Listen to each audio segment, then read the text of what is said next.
Hello दोस्तों, welcome to my channel. इस video में हम बात करेंगे गूगल शीट के फॉर्मेट मेन्यू के बारे में। दोस्तों, ये हमारा फॉर्मेट मेन्यू है। इसके अंदर जितने भी ऑप्शंस हैं इन सब के बारे में मैं आपको एक एक करके बताऊंगा। तो आइए शुरू करते हैं।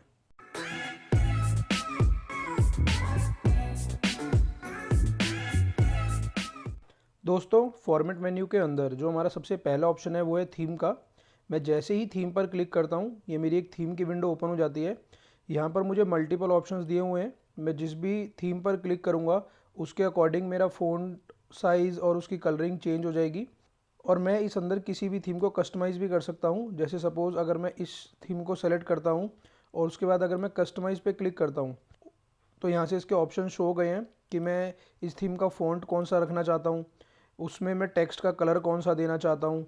और उसके बाद एसेंट 1 एसेंट 2 का मतलब दोस्तों जो हम ग्राफ में यूज़ करते हैं ये उसके लिए होता है कि हम ग्राफ में जो हमारी लाइंस आती हैं या फिर बार्स आते हैं उनका क्या कलर्स रखना चाहते हैं। तो यहाँ से हम अपने थीम को अपने अकॉर्डिंग कस्टमाइज़ भी कर सकते हैं।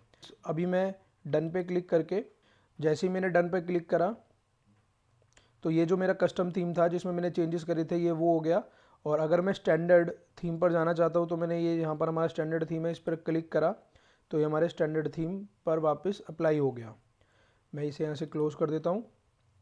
उसके बाद जो हमारा ऑप्शन है वो है नंबर का।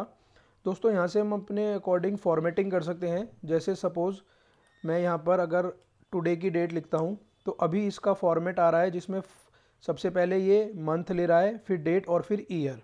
अगर मैं इसकी फॉर्मेटिंग चेंज करना चाहता हूँ तो मैंने इस सेल को सेलेक्ट करा, मैं फॉर्मेट में गया, यहाँ पर आके मैंने नंबर पे सेलेक्ट करा और यहाँ पर दोस्तों ये मुझे डेट के एक दो फॉर्मेट्स दिखाता है। अगर मैं इनमें से कोई सेलेक्ट करना चाहता हूँ तो मैं यहाँ से कर सकता हूँ, वरना मैं मोर फॉर्मेट्स पे जाके मोर डेट एंड टाइम फॉर्मेट पे क्लिक करता हूँ और यहाँ से इसने मुझे बहुत सारे डेट के ऑप्शंस दिखाए। जैसे सपोज़ मैं इस फॉर्मेट को सिलेक्ट करके अगर अप्लाई करता हूँ तो यहाँ से इसने मेरे डेट का फॉर्मेट चेंज कर दिया।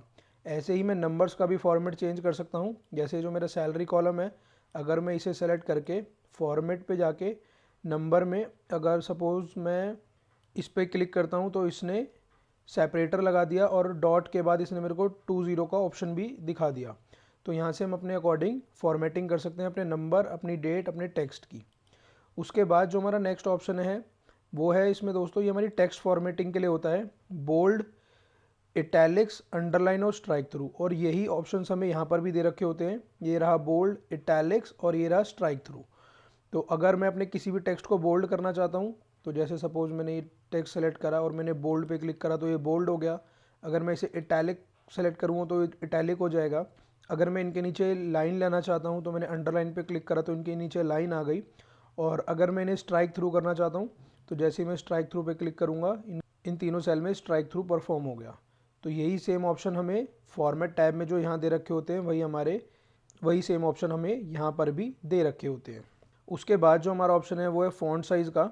अगर मैं अपने इस किसी टेक्स्ट की या फिर अपनी पूरी टेबल का फ़ॉन्ट साइज़ इंक्रीज़ करना चाहता हूँ तो मैंने अपनी टेबल को सेलेक्ट करा और फॉर्मेट में जाके फ़ॉन्ट साइज़ अगर मैं इसका 14 कर देता हूँ तो इसका साइज़ बड़ा हो गया। और यही सेम ऑप्शन हमें यहाँ पर भी दे रखा होता है। अगर मैं यहाँ पर आके इसका साइज़ 11 सेलेक्ट करता हूँ तो इसका साइज़ कम हो गया। तो हम फॉर्मेट में जाके टेक्स्ट का साइज़ चेंज कर सकते हैं और यहाँ पर भी अपने टेक्स्ट का साइज़ चेंज कर सकते हैं। उसके बाद जो नेक्स्ट ऑप्शन है वो है अलाइन का। अब अलाइन के अंदर दोस्तों ये लाइन से दो पार्ट्स में डिवाइडेड है। या तो हम अपने टेक्स्ट को लेफ़्ट, सेंटर और राइट अलाइन कर सकते हैं और उसी के साथ हम अपने जो हमारे सेल के अंदर डेटा है उसे टॉप, मिडल और बॉटम भी अलाइन कर सकते हैं। जैसे मैं आपको एक एग्जांपल देके बताता हूँ। मैं सपोज़ अपनी इस रो को थोड़ा बड़ा कर देता हूँ तो इसके अंदर जो अभी डेटा है वो मिडल अलाइन है और वही सेम ऑप्शन हमें यहाँ पर भी मिलता है। ये लेफ़्ट अलाइन हो गया। अगर मैं इसे राइट अलाइन करना चाहता हूँ तो मैंने यहाँ क्लिक करा तो ये राइट अलाइन हो गया। उसके बाद अगर मैं इसे सेंटर अलाइन करना चाहता हूँ तो मैंने यहाँ क्लिक करा और ये सेंटर अलाइन हो गया। और इसी के साथ अगर मैं इसको मिडल में लाना चाहता हूँ तो जैसे ही मैंने इस पर क्लिक करा ये मिडल अलाइन हो गया। अगर मैं इसे टॉप में लेके जाना चाहता हूँ तो मैं टॉप अलाइन पे क्लिक करूँगा तो ये टॉप हो गया। और अगर मैं इसे बॉटम में लाना चाहता हूँ तो मैं बॉटम पे क्लिक करूँगा ये बॉटम अलाइन हो गया। तो दोस्तों, फॉर्मेट टैब के अंदर ज़्यादातर जो ऑप्शन दे रखे हैं वो हमें बाहरी रिबन में शो हो जाते हैं। तो वही सेम ऑप्शन हमें यहाँ पर भी दे रखे थे, तो हम यहाँ से भी यूज़ कर सकते हैं और यहाँ से भी यूज़ कर सकते हैं। उसके बाद जो हमारा ऑप्शन है वो मर्ज सेल का है। जैसे सपोज ये जो डेट मैंने अभी इस सेल में लिखी है मैं चाहता हूँ मेरे ये तीनों सेल मर्ज हो जाएं और ये डेट इस मर्ज सेल में आ जाए। तो मैंने ये तीनों सेल सेलेक्ट करे और उसके बाद ये ऑप्शन भी दोस्तों मर्ज सेल का ही होता है। मैं जैसे इस पर क्लिक करूँगा ये तीनों सेल मर्ज हो गए और जो मेरी डेट थी अभी वो राइट अलाइन है इसलिए वो राइट में चली गई। अगर मैं यहाँ से आके इसको सेंटर अलाइन करूँगा तो ये अब इसमें सेंटर अलाइन हो गई है और मेरे तीनों सेल मर्ज हो गए हैं। तो वही सेम ऑप्शन मर्ज का जो हमें यहाँ पर मिलता है वही सेम ऑप्शन हमें यहाँ पर भी मिल जाता है। और अगर मैं इसे अब अनमर्ज करना चाहता हूँ तो मैं अनमर्ज पे क्लिक करूँगा तो मेरे सेल अनमर्ज हो गए और मेरी डेट वापस वहीं आ गई जहाँ पर वो पहले थी। उसके बाद जो हमारा ऑप्शन है वो है टेक्स्ट रैपिंग का। जैसे दोस्तों सपोज़ मैं यहाँ पर एक टेक्स्ट लिखता हूँ, this is my new Google sheet. अभी दोस्तों जो मैंने इसके अंदर डेटा लिखा वो इस सेल से बाहर चला गया। तो अगर मैं अपने इस टेक्स्ट को अलाइन करना चाहता हूँ कि वो इसी सेल के अंदर आए तो मैंने इस सेल को सेलेक्ट करा और यहाँ पर आके ऑप्शन आता है ओवरफ्लो का, रैप का या फिर क्लिप का। तो अगर मैं रैप पे क्लिक करूँगा तो ये मेरे इस सेल के अंदर जो डेटा लिखा था उसे रैप कर देगा और जो भी एक्स्ट्रा इसकी विड्थ के बाहर जा रहा होगा वो उसे नीचे ले आएगा। और अगर मैं क्लिप पे क्लिक करूँगा तो वो उसको उतना ही शो करेगा जितना मैंने इस कॉलम की विड्थ ले रखी है और उसके बाद का डेटा वो मुझे शो नहीं करेगा। और अगर मैं फिर वो उसको देखना चाहता हूँ तो मैं अपने सेल के विड्थ को इंक्रीज़ कर सकता हूँ और अगर मैं इसे जैसे ही फिर से छोटा करूँगा तो मुझे फिर से दिखना बंद हो जाएगा। और उसके बाद अगर मैं ओवरफ्लो पे क्लिक करता हूँ तो वो फिर से पहले जैसा हो जाएगा, वो मुझे सेल के बाहर भी दिखने लगेगा। तो यहाँ पे आके हम अपने टेक्स्ट रैपिंग अपने अकॉर्डिंग सेलेक्ट कर सकते हैं। उसके बाद जो हमारा ऑप्शन है वो है टेक्स्ट रोटेशन का। तो जैसे अगर सपोज़ मैं अपने टेक्स्ट को रोटेट करना चाहता हूँ, जैसे सपोज़ मैंने अपने नेम वाले कॉलम को सेलेक्ट करा, मैं फॉर्मेट में गया और यहाँ पर मैंने टेक्स्ट रोटेट को टिल्ड डाउन कर दिया तो जो इसने इन सब की रोटेशन को टिल्ड कर दिया। ऐसे ही मैं अपने अकॉर्डिंग कोई भी टेक्स्ट रोटेशन सेलेक्ट कर सकता हूँ और उस अपने टेक्स्ट को रोटेट कर सकता हूँ। अभी मैं कंट्रोल जेड कर देता हूँ तो ये मेरे टेक्स्ट वापस उसी पोजीशन में आ गए जैसे वो पहले थे। उसके बाद जो मेरा ऑप्शन है वो है कंडीशनल फॉर्मेटिंग का।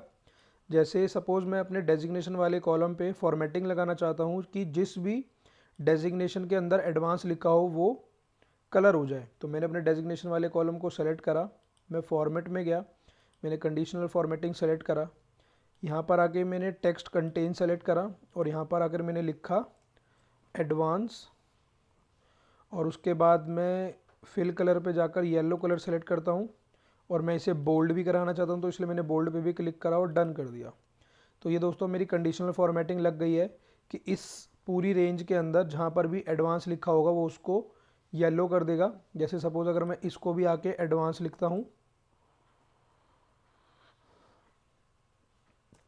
तो इसने इसको भी येलो कर दिया। और अगर मैं अपनी इस कंडीशनल फॉर्मेटिंग को रिमूव करना चाहता हूँ तो मैंने फिर से इस रेंज को सेलेक्ट करा, मैं फॉर्मेट में गया और यहाँ पर लास्ट में ऑप्शन आता है क्लियर फॉर्मेटिंग का। मैंने जैसे इस पर क्लिक करा इसने मेरी फॉर्मेटिंग को क्लियर कर दिया यानी कि रिमूव कर दिया। अब दोस्तों जो इसके अंदर हमारा लास्ट ऑप्शन बचा है वो है ऑल्टरनेट कलरिंग का। जैसे सपोज़ मैं अपनी इस टेबल पे ऑल्टरनेट कलरिंग परफॉर्म करना चाहता हूँ तो मैंने टेबल को सेलेक्ट करा, मैं फॉर्मेट पे गया और मैंने ऑल्टरनेटिंग कलर्स पर सेलेक्ट करा तो इसने यहाँ पर मेरी ऑल्टरनेटिव कलरिंग परफॉर्म कर दी। यहाँ पे आके मैं इसके डिफरेंट स्टाइल चूज़ कर सकता हूँ, जो भी स्टाइल मुझे सही लगे मैं उसे यूज़ कर सकता हूँ। और यहाँ पर मैं उसे बता सकता हूँ कि मैं हेडर का कलर अलग से करना चाहता हूँ या नहीं। मैं जो मेरा फूटर अगर कोई नीचे मैंने ग्रैंड टोटल या सब टोटल ले रखा है उसका कलर मैं कोई अलग से चेंज करना चाहता हूँ या नहीं। और यहाँ पर आके मैं अपने हेडर्स के कलर्स को चेंज भी कर सकता हूँ। जैसे जो फर्स्ट कलर है सपोज़ मैं ग्रीन यूज़ करना चाहता हूँ और जो मेरा सेकंड कलर है अगर वो मैं येलो यूज़ करना चाहता हूँ तो यहाँ पर आकर मैं अपने अकॉर्डिंग कलर भी चेंज कर सकता हूँ।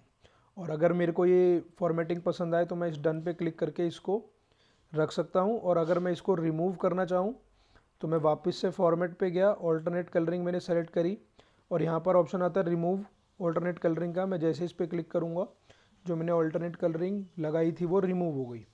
तो दोस्तों इस वीडियो के लिए इतना ही। फॉर्मेट मेन्यू के अंदर जितने भी ऑप्शंस अवेलेबल थे इन सब के बारे में मैंने आपको बताया। आई होप आपको ये वीडियो पसंद आई हो।